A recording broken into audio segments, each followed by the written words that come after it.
In this video, I'll be showing you how to add a proxy into your Telegram account or into your Telegram application. First, I want you to click the three-lined icon in the top left corner of the screen. And then after clicking this, you will notice the settings here. Now click the settings and then head to data and storage. Now once here, you just need to scroll a little until you see the proxy settings. This part is really important since I want you to click the add proxy, and this is where we fill in every single proxy details information that we will be getting after this. So here you have to input your server, the port, the username, and the password. Now that we know how to add the port or the proxy details, let's head back to our Telegram application.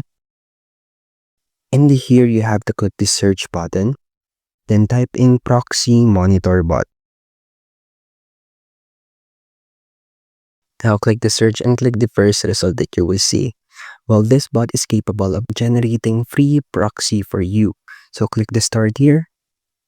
And as you can see, select the empty proto or the socks. Well, for this video, I'd like to use the empty proto since it's the free use. So click this. And then here, once you click a server, I mean a proxy, it will generate the server name, the port, and different details. For example, is the first result. And as you can see, it is the server, the port, the secret key, and also the status or the ping. So just copy this, and then paste it to the port details that I've shown into you earlier. Now let's head to the paid option. This is the ip2world.com.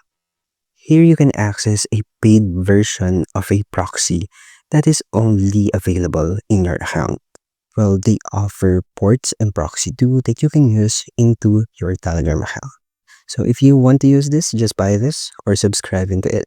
So that's it. That's how you can add a proxy into your Telegram account. Either it's free or paid. And thank you for listening.